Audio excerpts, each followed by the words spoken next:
What's up, everybody? Welcome to the Schroth Method guidance for parents of kids with scoliosis group.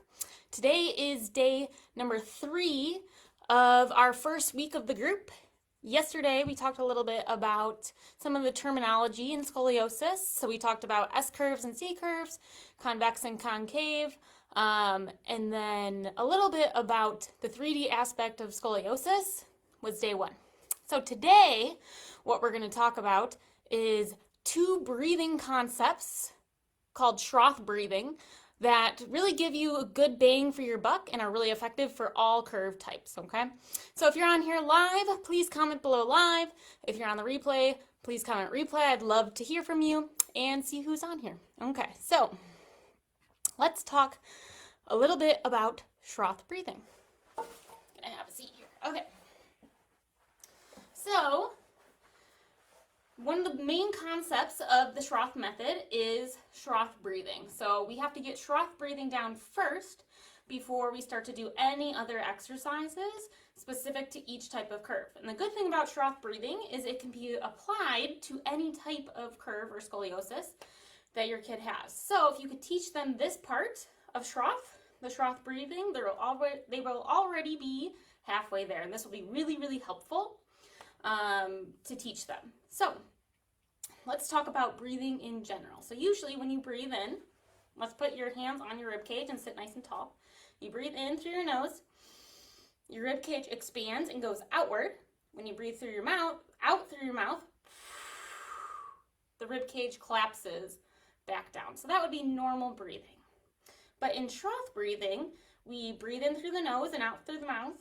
But when you breathe out, you try to keep that rib cage wide and expanded by building pressure within the rib cage as you breathe out. So it will look something like this. In through the nose, rib cage is wide, out through the mouth.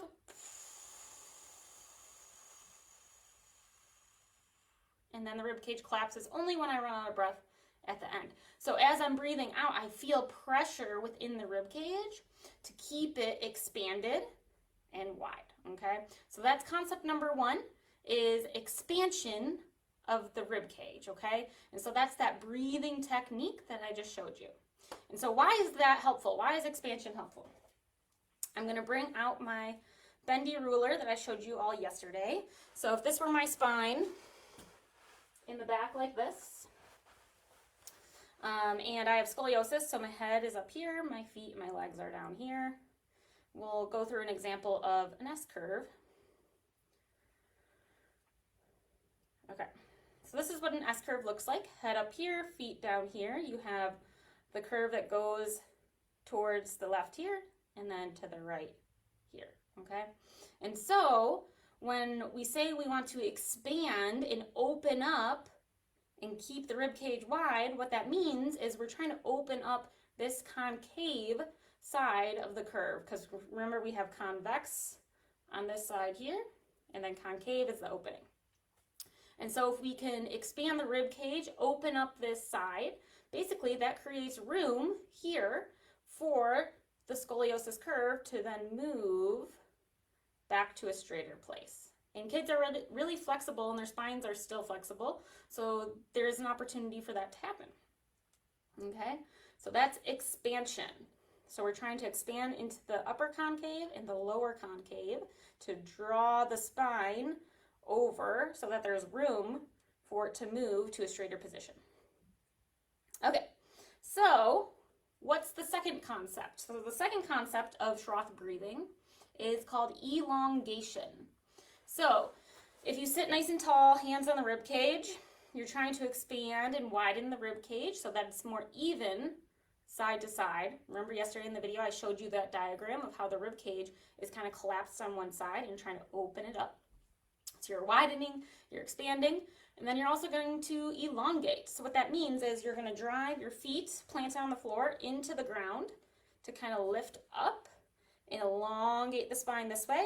Imagine the head going straight up this way and the feet driving down. So you're elongating the spine. Okay, so why are we doing that? Let's show you again on our bendy ruler model here.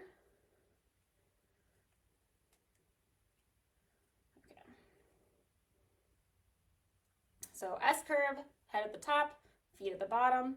We talked about expansion and why that was helpful, and now elongation. So if we drag the feet down into the ground, and then we kind of elongate the head and think about it moving upward, it's like pulling at both ends to further straighten the spine.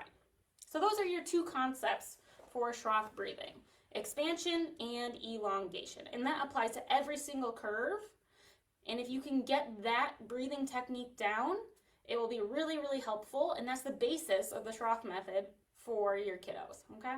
So let's do a little activity. We're just gonna do 3 breaths, and we can do that together, because if you can learn this as a parent, then you can teach it to your kid, okay? So sit nice and tall, feet planted on the ground, shoulder blades back, and spine nice and tall. And you're gonna start with that elongation. So you're gonna push your feet down into the ground, and as you push down, you see you can kind of move your body upwards, and think about the head going up. Now, you're gonna put your hands on your rib cage, and then we're gonna do 3 breaths of expansion while maintaining that elongation. So in through your nose, and out through your mouth.